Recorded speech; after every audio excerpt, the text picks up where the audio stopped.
This is BBC World News America. Reporting from Washington, I'm Rajini Vaidyanathan.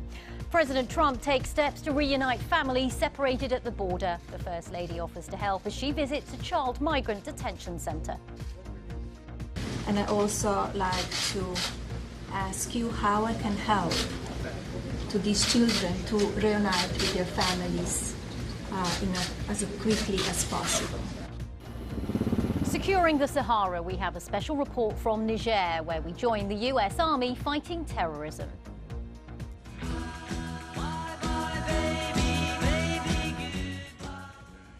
And digging into Scotland's pop roots, how a new exhibit in Edinburgh highlights the nation's contribution to the world of popular music.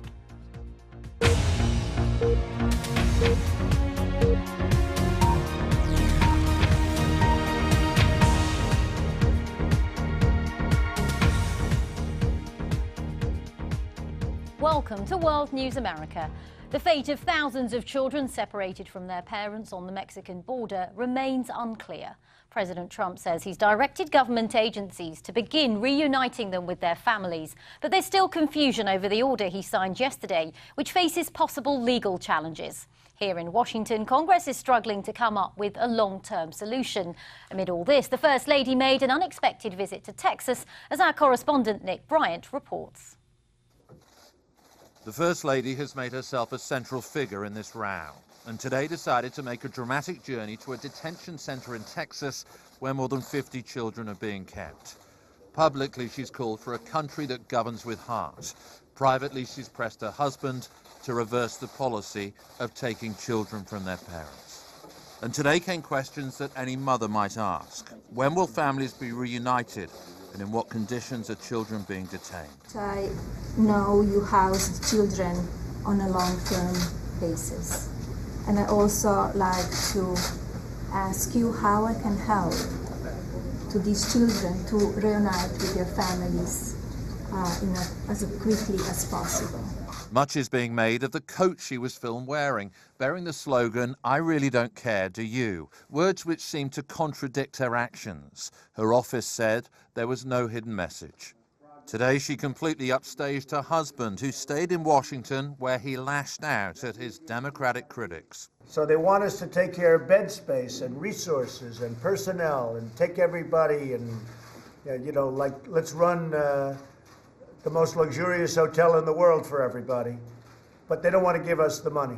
There's been a concerted attempt by the Trump administration to put a caring face on what's been slammed as the cruelest of policies.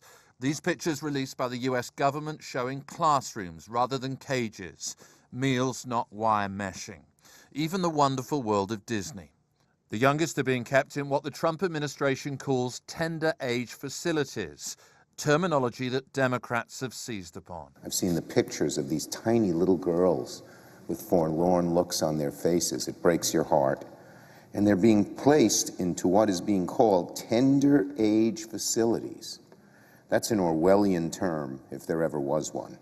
In the immigration debate on Capitol Hill, Democrats can't agree with Republicans, and the Republicans can't agree amongst themselves.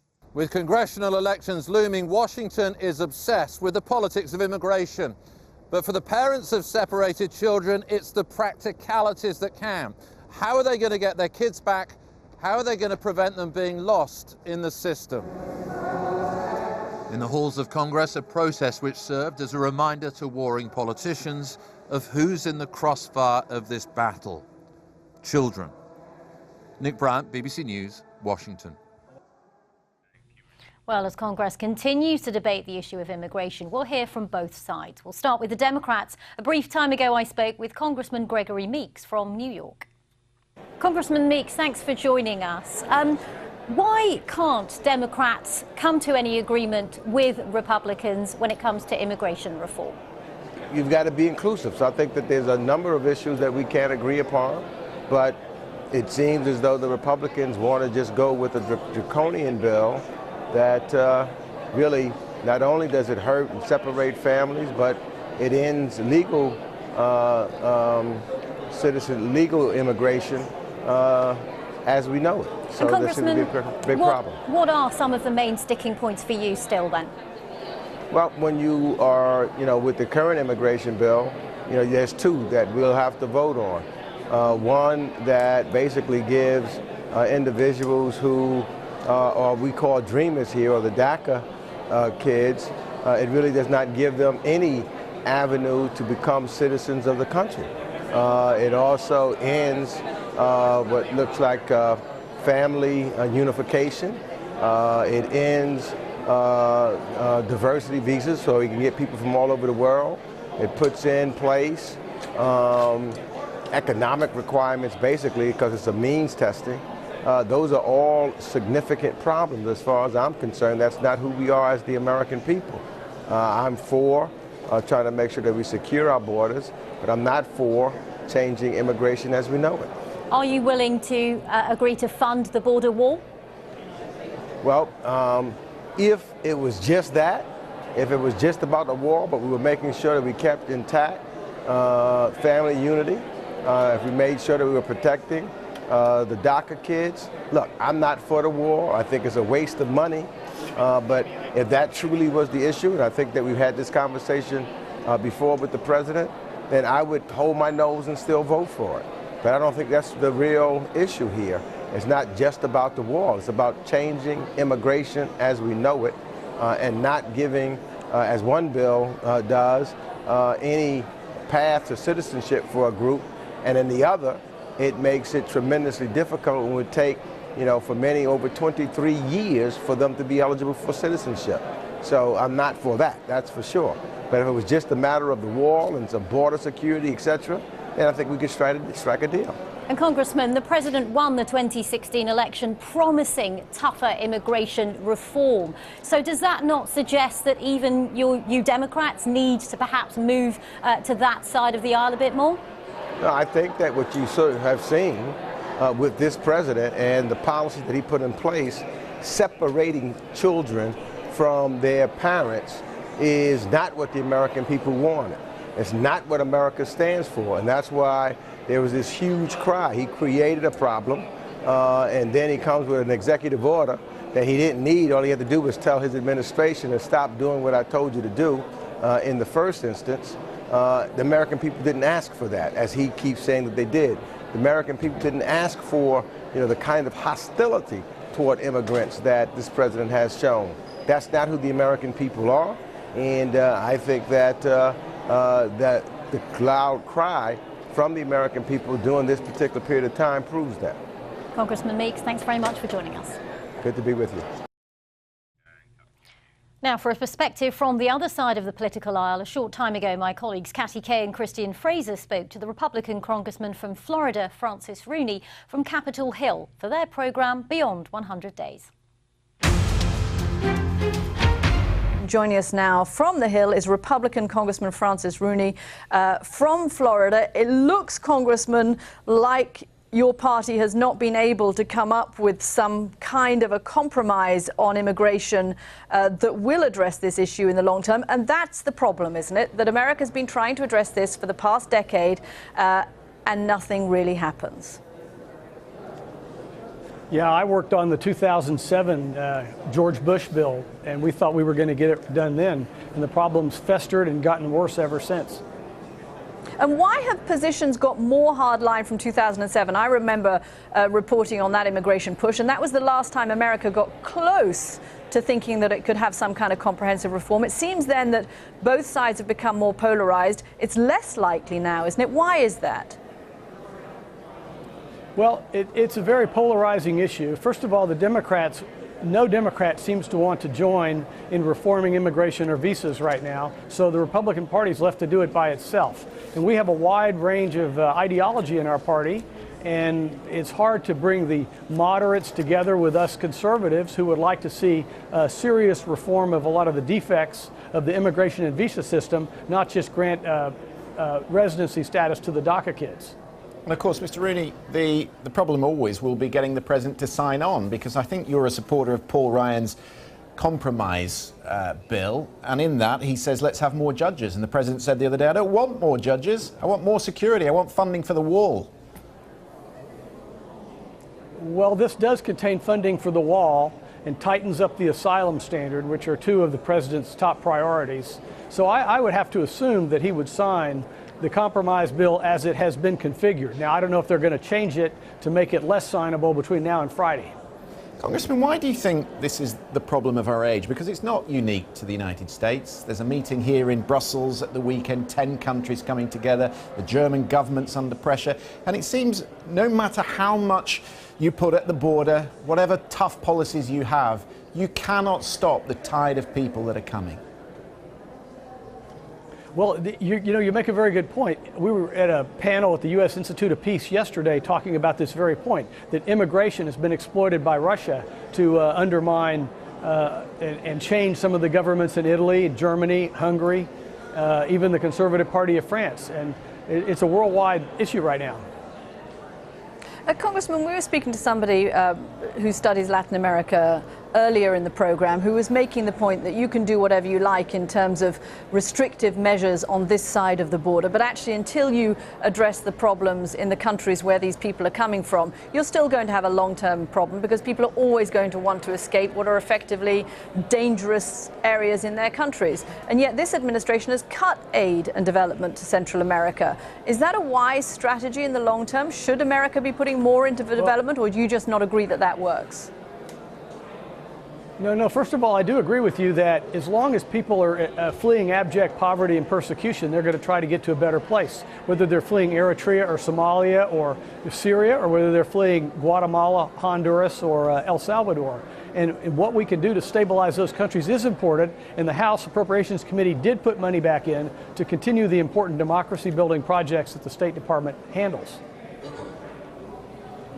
Okay, Congressman Rooney, thank you very much for joining the program. Let's take a look at some of the day's other news. Turkish President Recep Tayyip Erdogan has acknowledged that this Sunday's presidential and parliamentary elections could be so close that it may result in a coalition government. The BBC's correspondent Mark Lowen has been travelling across Turkey to canvass opinion ahead of the polls. 2-year-old Neval never knew her mum. She was shot in the neck by Turkish police and died after the birth. Her grandma raises her, her father is in prison, and she doesn't know the truth. They were, say the family, innocently caught up in clashes between PKK Kurdish militants and government forces. The same government President Erdogan is hoping to lead again after Sunday's election. When Neval grows up, I'll tell her the state killed her mother and put her father in prison. I hate Erdogan for what he's done to my family. If he came here, I'd spit in his face. God damn him.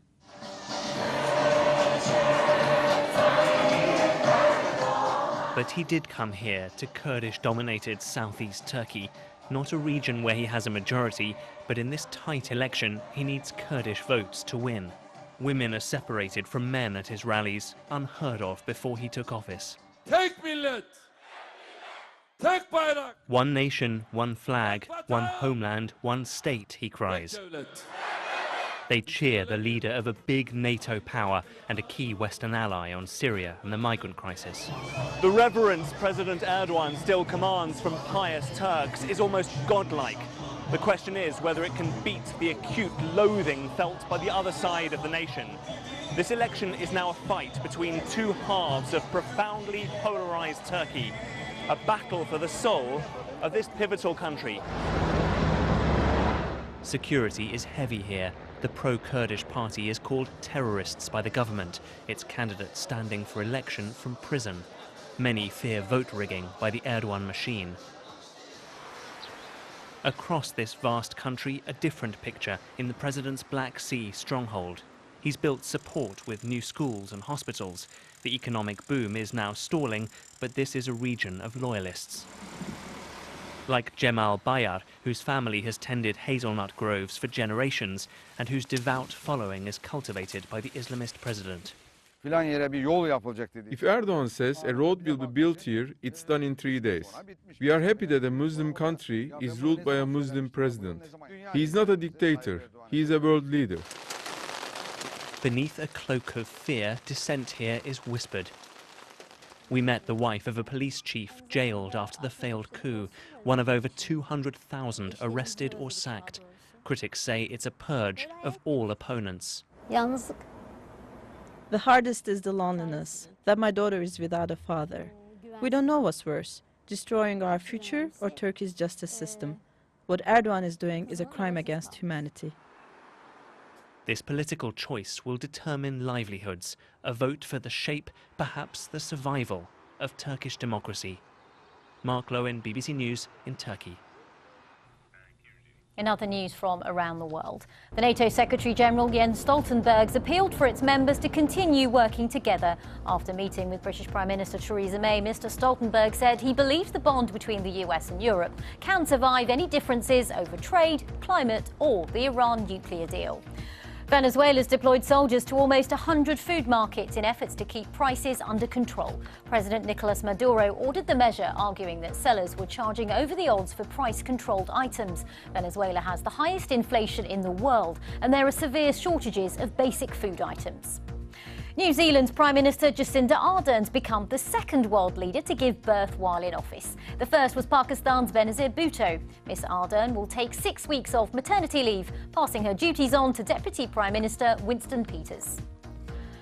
Coco the gorilla, who became famous after learning a version of sign language, has died at the age of 46. Pictured here with Flea from the Red Hot Chili Peppers in 2016, Coco was born at the San Francisco Zoo, where she was trained by her instructor to communicate with hand signals. She was also one of the few non-humans to keep a pet.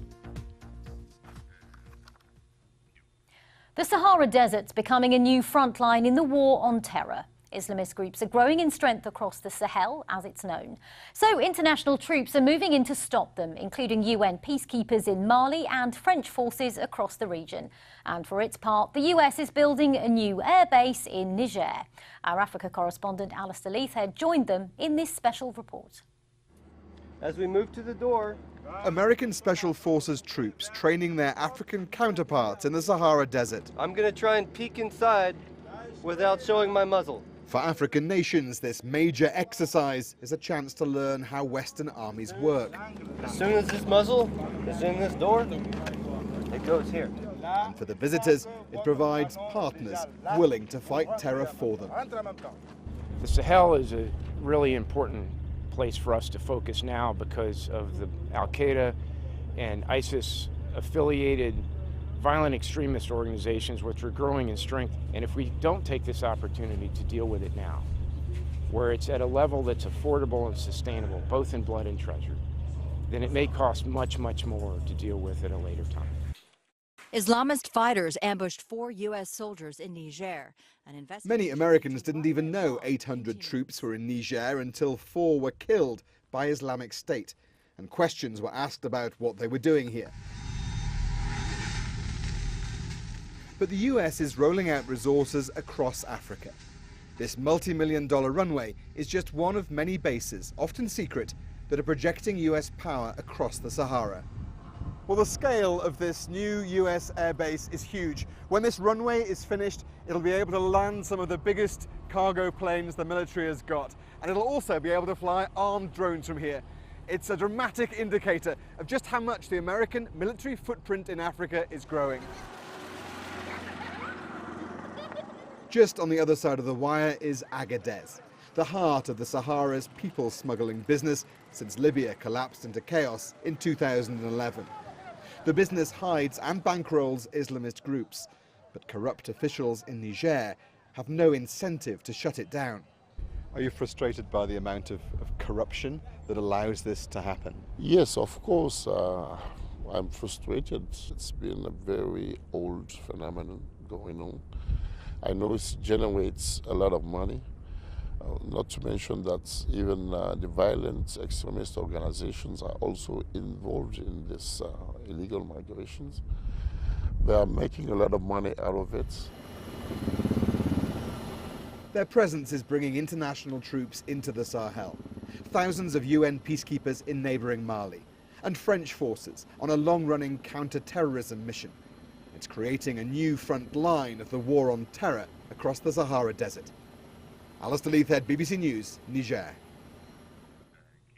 You're watching BBC World News America. Still to come on tonight's programme, the former head of the FBI weighs in on the long-term damage to his agency and how Donald Trump may be actually helping the national dialogue.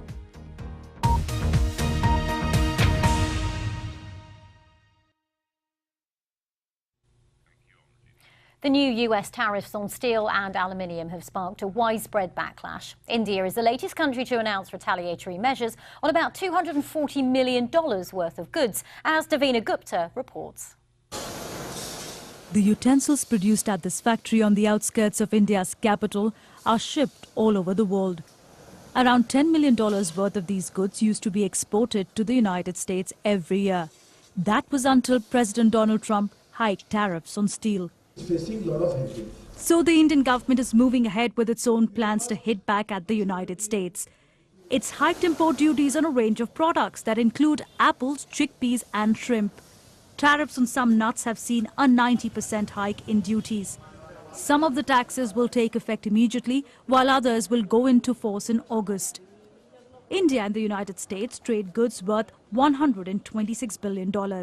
And so many businesses here in India and in the US will be hoping that tensions over trade don't rise any further.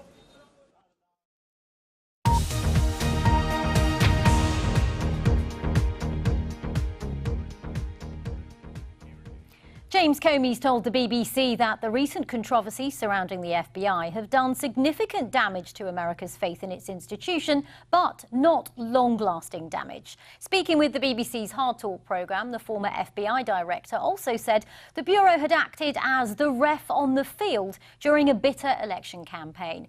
But amid all the rancor and division, he said he still has faith in his country. The great thing about America is its values are so deep and strong. No president, no party can screw it up in the time they hold power. We've been through this before. We progress, we retrench. We progress, we retrench. We will be okay, so long as we continue to talk about the values that matter and rise above the political nonsense that normally consumes our time and realize we're a set of ideas and it should matter whether you're a Republican or a Democrat, and then we'll get back to arguing about those other things. But can the recovery begin? Can the cycle go on an upswing as long as Donald Trump's in the White House? Yes, in a way. This may sound crazy, but Donald Trump is creating a focus in the United States on truth and our values that was not true 2 years ago. Look at the number of young people running for office. Look at schools reinstituting civics education. Look at families talking to their kids about respect and prejudice and truth. The change is already happening in a way that he surely doesn't intend. Donald Trump is illuminating what matters in America. Look at the outcry over the children in cages. Republicans, Democrats, independents rose up in the United States and said, look, we may disagree about immigration. This is not America. And he was forced to change that. That is Donald Trump unintentionally awakening the great ethical giant that is America. I'm optimistic. And that was James Comey, former director of the FBI, speaking to the BBC's Stephen Sackur for his programme Hard Talk. And you can catch the full interview here on BBC World on Tuesday. Now, what do Lulu, Annie Lennox, the Proclaimers, Simple Minds and Travis all have in common? Well, of course, they're Scottish musicians who found success across the world. And a new show at the National Museum of Scotland in Edinburgh explores the musical culture of the nation. Our arts editor Will Gompertz went to find out the essence of Scottish pop. Back in the 70s, the Bay City Rollers wore their Scottishness on their sleeves. A decade later, the Edinburgh-based Proclaimers were riffing on the city's weather. An interest in meteorology shared by the Glaswegian band Travis in the 90s. More recently, it's been the Mercury Prize-winning band Young Fathers going down a storm as a voice and look of 21st century Scotland. As this exhibition graphically demonstrates, the list of world-class musical acts that have come out of Scotland is long and illustrious. But is there a common thread, something that unites them all, that captures the essence of what could be called Scottish pop? I don't want to love. Here is a lady who should know. I just need a friend.